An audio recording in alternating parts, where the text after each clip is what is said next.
Nunca he sabido explicar con palabras exactas lo que ocurrió aquella noche, porque cualquier intento por hacerlo parece insuficiente, como si el lenguaje mismo se negara a describir algo que no debería haber sucedido, algo que se salió de los márgenes del tiempo, de la lógica y de la realidad cotidiana que creemos comprender.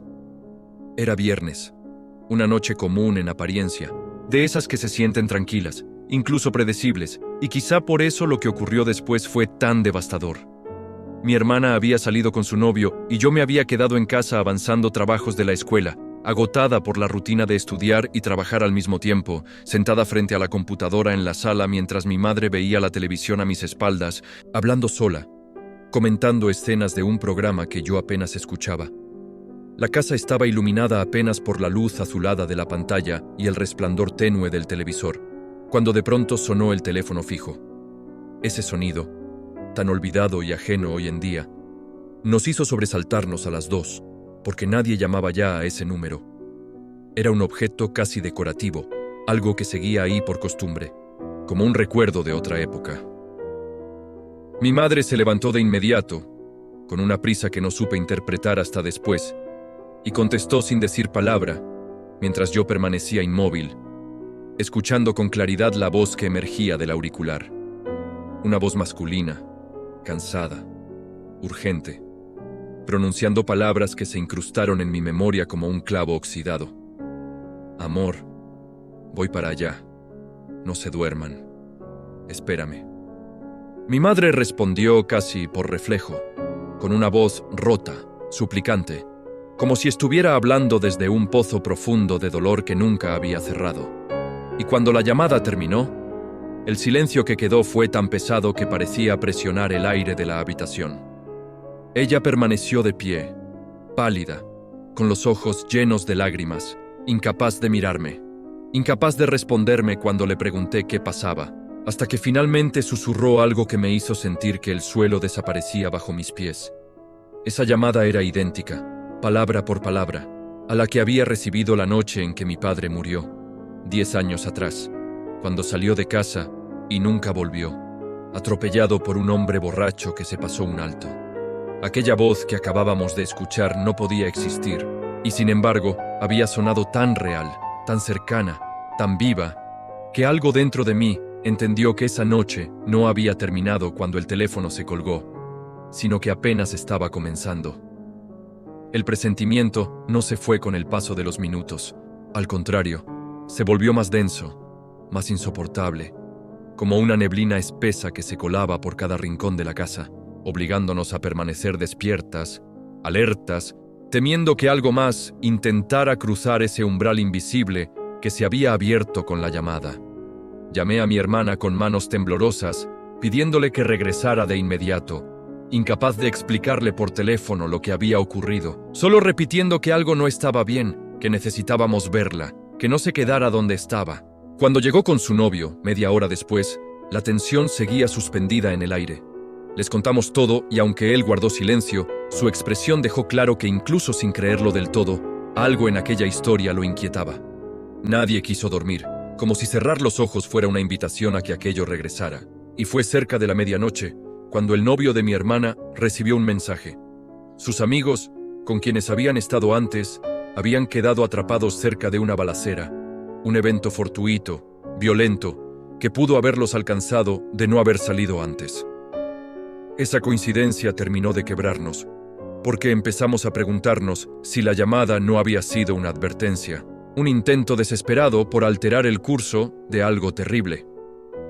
Esa misma noche entendí que el tiempo no siempre avanza en línea recta, que a veces se dobla, se fractura, deja grietas por donde se filtran voces, recuerdos, presencias que no han terminado de irse.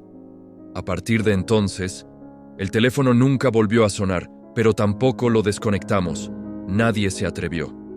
Sin embargo, esa no fue la única vez que el tiempo se comportó de forma extraña, ni la única noche en que algo nos observó desde un lugar que no podíamos ver.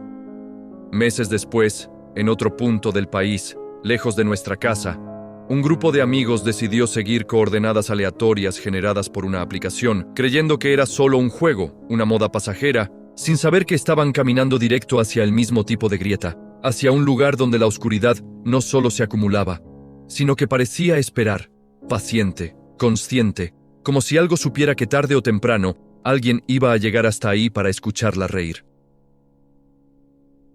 Aquel grupo de amigos no tenía forma de saberlo, pero el cerro al que se dirigían no era solo un punto elevado en el mapa, ni un sitio turístico coronado por una imagen religiosa que de día parecía inofensiva. De noche, ese lugar se transformaba en otra cosa, en un espacio donde el silencio tenía peso y el tiempo comenzaba a comportarse de forma errática, como si las horas se deshicieran entre los árboles y los senderos mal marcados. Eran 6, jóvenes, confiados, riendo todavía cuando comenzaron el ascenso mientras el sol se escondía, convencidos de que la aplicación solo los llevaría a un sitio curioso, quizás abandonado, quizá decepcionante, como tantas veces antes. Llegaron al Cristo cuando aún quedaba un rastro de luz naranja en el horizonte, suficiente para distinguir el camino, pero no para sentirse seguros, porque desde ahí la vereda descendía hacia una zona cubierta de maleza espesa, oscura incluso antes de que la noche cayera por completo. A pesar de la incomodidad, avanzaron, iluminándose con los celulares, intentando no mencionar el miedo que ya se les estaba metiendo bajo la piel, hasta que el sonido comenzó. Un crujido irregular entre los arbustos, pasos que no correspondían al ritmo de ningún animal conocido, algo que se desplazaba sin prisa, como si supiera que no había a dónde huir.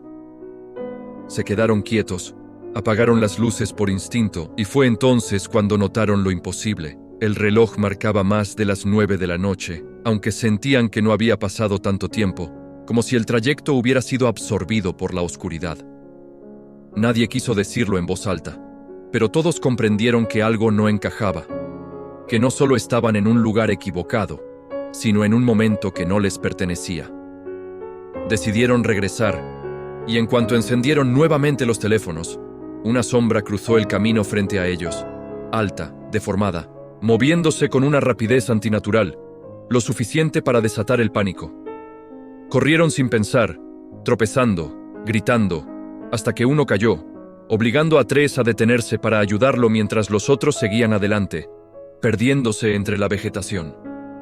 Cuando retomaron la carrera, se dieron cuenta de que el sendero había cambiado, que el terreno ya no coincidía con el que habían recorrido minutos antes, y lo peor fue el silencio absoluto que los rodeaba, interrumpido solo por un sonido que heló la sangre de los 3. Un llanto lejano, débil, humano, pero cargado de una tristeza tan profunda que parecía arrastrarse desde algún lugar muy antiguo. Huyeron sin rumbo, impulsados por un miedo primitivo, hasta que un árbol enorme apareció frente a ellos como una silueta imposible contra el cielo oscuro, y fue ahí donde escucharon voces desde lo alto, sus otros amigos, susurros urgentes pidiéndoles que subieran rápido, que no hicieran ruido. Una vez entre las ramas, con la respiración desbocada, escucharon la explicación entrecortada que terminó de romper cualquier intento de racionalidad. Habían visto algo, una figura que emergió de la oscuridad riendo, una mujer anciana, completamente desnuda, de piel blanca y enferma, cuyos huesos parecían tensar la piel, moviéndose de una forma que ningún cuerpo humano debería ser capaz de imitar, apoyándose en las manos y los pies, caminando hacia atrás, torciendo la cabeza con un sonido seco mientras se burlaba de ellos. Mientras escuchaban, la risa volvió a sonar, esta vez más cerca, rodeándolos, desplazándose como si el sonido no tuviera un origen fijo, y entonces la vieron. Abajo, entre los árboles, esa cosa se movía lentamente, olfateando el aire, buscando, deteniéndose a escuchar, hasta que susurró algo que los paralizó por completo, una frase corta, pronunciada con una voz rasposa y húmeda. Los encontré. Bajaron del árbol sin medir la altura, corrieron con las luces encendidas, ignorando el dolor, los raspones, la sangre, guiados únicamente por el recuerdo vago del camino de regreso. Cuando por fin alcanzaron la zona iluminada del Cristo, se detuvieron jadeando y miraron atrás, y ahí estaba ella, de pie, al borde del sendero, observándolos con una sonrisa torcida, disfrutando del terror que había sembrado, antes de desaparecer de nuevo entre la maleza con un movimiento animal. Nadie habló mientras regresaban a casa, Y aunque intentaron convencerse de que todo había sido una alucinación colectiva, algo provocado por el miedo y la oscuridad, ninguno pudo ignorar el detalle final que los perseguiría durante años. Al revisar la aplicación una vez más, descubrieron que todo ese tiempo, toda esa huida desesperada, había ocurrido exactamente en el punto señalado por las coordenadas, como si aquel lugar no fuera un destino, sino una trampa, una marca en el mapa donde algo antiguo sabía que tarde o temprano alguien llegaría para verlo despertar. Creí despertar, pero en realidad entré en un bucle donde el miedo se reinventaba una y otra vez, donde cada intento de escapar de la habitación me devolvía al mismo punto de partida, como si el espacio estuviera jugando conmigo. Me incorporé, busqué mis zapatos, intenté cargar a mi gato sin abrir los ojos, convencida de que si lograba salir del cuarto todo terminaría, pero siempre había algo fuera de lugar, un objeto que no pertenecía ahí, una figura inmóvil en la pared, una sombra adicional que no estaba antes, y cada error me regresaba a la cama, a la misma posición, al mismo encierro. Las figuras comenzaron a multiplicarse, observando desde los rincones, silenciosas, pacientes, y entre ellas siempre estaba esa mujer, idéntica a la que había sentido sobre mí, mirándome con una expresión que no era de ira ni de amenaza, sino de reconocimiento, como si me conociera desde antes, como si me hubiera estado esperando. Solo cuando logré despertar de verdad, cuando sentí el movimiento real de mi gato respondiendo a mis caricias, pude levantarme y salir de la habitación, temblando, descalza, sin atreverme a mirar atrás. Al contar lo ocurrido días después, descubrí que no había sido la única. Mi hermana había soñado con una mujer idéntica, rezando en la tienda familiar, balanceándose lentamente. Y mi madre recordó entonces un episodio de nuestra infancia, cuando mi hermana, siendo apenas una niña, no podía dormir porque una señora la observaba desde los pies de la cama. Las descripciones coincidían demasiado para ser casualidad, y fue entonces cuando comprendimos que aquella presencia no había llegado con la muerte de mi padre, sino que había estado cerca desde mucho antes, esperando el momento adecuado para mostrarse de nuevo, alimentándose del dolor, del cansancio, del miedo, preparando el terreno para algo que aún no entendíamos, pero que pronto se manifestaría de una forma mucho más violenta y definitiva. Después de aquellos sueños y coincidencias, nada volvió a sentirse completamente normal, como si la realidad hubiera perdido una capa de protección invisible que antes nos separaba de algo más antiguo y hostil.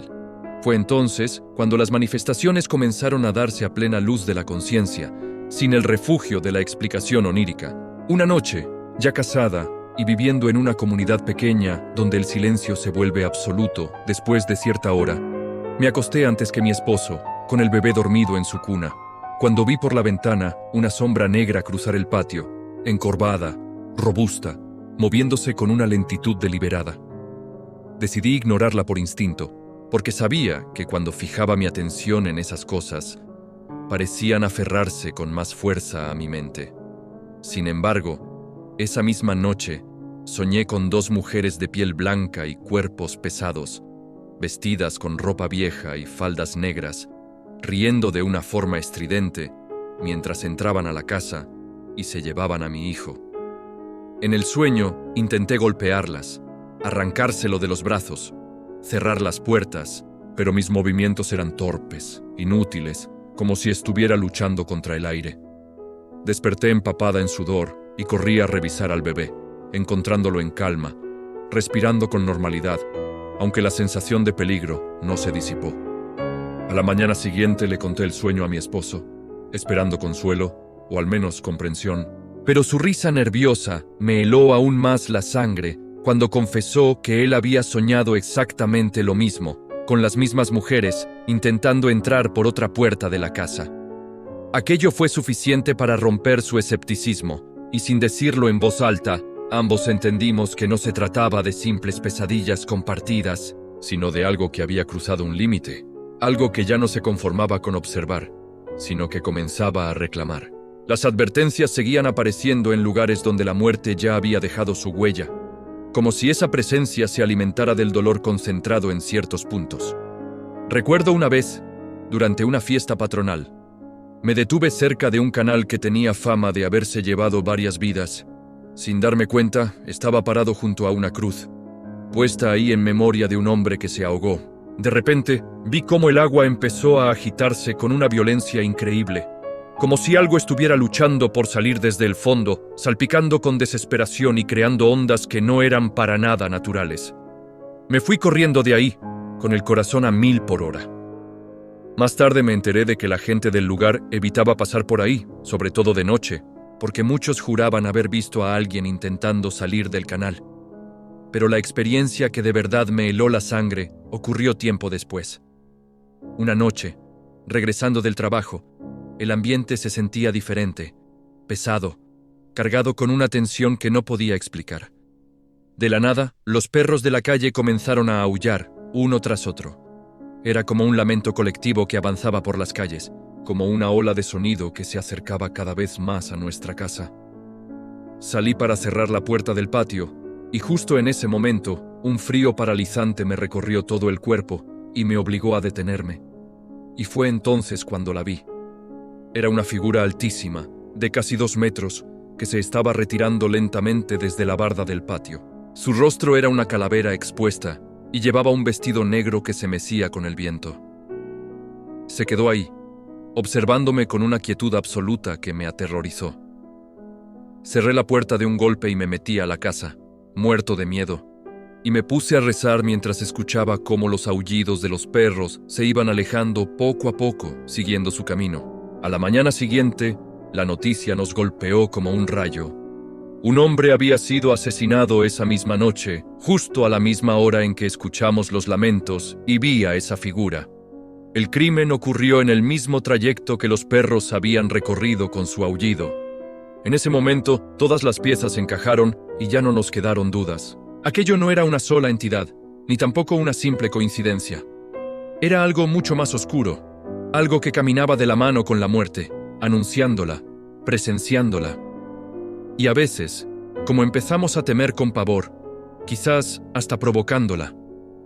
Desde entonces, aprendimos a escuchar las señales, a respetar esos lugares marcados por la tragedia y a entender que hay presencias que nos rodean, susurrándonos advertencias que es mejor no ignorar.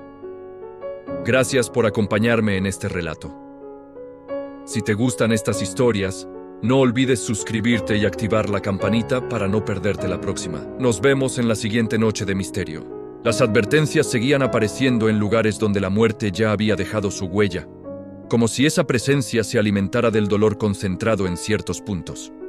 Recuerdo una vez, durante una fiesta patronal, me detuve cerca de un canal que tenía fama de haberse llevado varias vidas.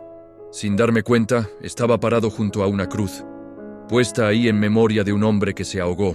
De repente, vi cómo el agua empezó a agitarse con una violencia increíble, como si algo estuviera luchando por salir desde el fondo, salpicando con desesperación y creando ondas que no eran para nada naturales. Me fui corriendo de ahí, con el corazón a 1000 por hora. Más tarde me enteré de que la gente del lugar evitaba pasar por ahí, sobre todo de noche, porque muchos juraban haber visto a alguien intentando salir del canal. Pero la experiencia que de verdad me heló la sangre ocurrió tiempo después. Una noche, regresando del trabajo, el ambiente se sentía diferente, pesado, cargado con una tensión que no podía explicar. De la nada, los perros de la calle comenzaron a aullar, uno tras otro. Era como un lamento colectivo que avanzaba por las calles, como una ola de sonido que se acercaba cada vez más a nuestra casa. Salí para cerrar la puerta del patio, y justo en ese momento, un frío paralizante me recorrió todo el cuerpo y me obligó a detenerme. Y fue entonces cuando la vi. Era una figura altísima, de casi 2 metros, que se estaba retirando lentamente desde la barda del patio. Su rostro era una calavera expuesta y llevaba un vestido negro que se mecía con el viento. Se quedó ahí, observándome con una quietud absoluta que me aterrorizó. Cerré la puerta de un golpe y me metí a la casa, muerto de miedo, y me puse a rezar mientras escuchaba cómo los aullidos de los perros se iban alejando poco a poco, siguiendo su camino. A la mañana siguiente, la noticia nos golpeó como un rayo. Un hombre había sido asesinado esa misma noche, justo a la misma hora en que escuchamos los lamentos y vi a esa figura. El crimen ocurrió en el mismo trayecto que los perros habían recorrido con su aullido. En ese momento, todas las piezas encajaron y ya no nos quedaron dudas. Aquello no era una sola entidad, ni tampoco una simple coincidencia. Era algo mucho más oscuro, algo que caminaba de la mano con la muerte, anunciándola, presenciándola. Y a veces, como empezamos a temer con pavor, quizás hasta provocándola.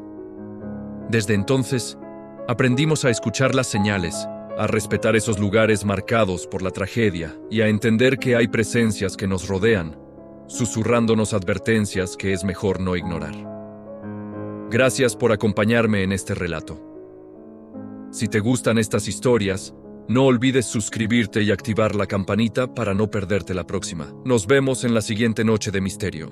Con el paso del tiempo comprendí que todas aquellas experiencias, aparentemente inconexas, formaban parte de un mismo hilo invisible que se había ido tensando a lo largo de los años, desde la infancia, desde la primera vez que una de nosotras sintió una mirada fija en la oscuridad.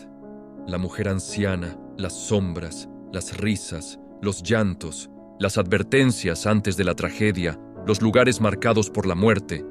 Todo parecía responder a una lógica cruel que no buscaba ser entendida, solo repetirse. Empezamos a notar que la presencia no aparecía al azar, sino en momentos de transición, de pérdida, de cansancio extremo, cuando la vida se debilitaba lo suficiente como para dejar un resquicio abierto. No venía a llevarse a cualquiera, sino a anunciarse, a dejar su marca, como si disfrutara del miedo que sembraba antes de desaparecer. Fue entonces cuando recordé algo que mi madre mencionó casi en un susurro, una conversación vieja con una vecina del pueblo, quien aseguraba que ciertas entidades no eran espíritus ni demonios en el sentido tradicional, sino testigos antiguos, figuras condenadas a caminar entre mundos, alimentándose de los últimos instantes de quienes estaban por partir, adoptando distintas formas según el miedo de quien las mirara.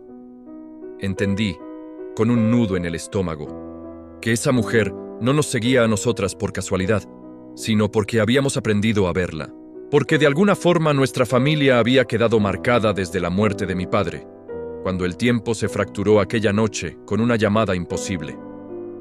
Cada aparición posterior no había sido una amenaza directa, sino una advertencia, una presencia constante recordándonos que la línea entre este mundo y el otro es mucho más frágil de lo que creemos, y que una vez que alguien aprende a mirar hacia ese lado, ya no puede volver a cerrar los ojos del todo. La última vez que la sentí fue en silencio, sin risas ni sombras evidentes, una madrugada en la que desperté de golpe, con la certeza absoluta de no estar sola, aunque la habitación estuviera vacía. No había peso sobre mi cuerpo ni figuras en las esquinas, solo una sensación profunda de despedida, como si algo hubiera cumplido su ciclo. Días después, nos enteramos de la muerte de una mujer anciana del pueblo, alguien que vivía sola, conocida por rezar de madrugada y por decir que veía cosas que nadie más podía ver. Nadie le dio importancia a la coincidencia, pero yo sí. Comprendí entonces que esa presencia no era inmortal, que simplemente pasaba de un lugar a otro, de una familia a otra, de una grieta a la siguiente, dejando historias fragmentadas que solo algunos se atrevían a contar. Desde entonces, el teléfono nunca volvió a sonar, las sombras dejaron de cruzar los patios y los sueños se volvieron más tranquilos, pero la calma no trajo alivio, sino una certeza aún más inquietante. No todas las historias de terror terminan con un enfrentamiento o una huida. Algunas terminan cuando algo decide irse, porque ya encontró a alguien más dispuesto a mirar. Y mientras escribo esto, no puedo evitar preguntarme quién será el siguiente en escuchar una llamada que no debería existir, en ver una figura que no debería estar ahí, en sentir un peso que no pertenece a este mundo, porque si algo aprendí de todo esto es que el verdadero horror no es lo que se aparece, sino el momento exacto en que entiendes que te ha estado observando desde mucho antes de que lo notaras.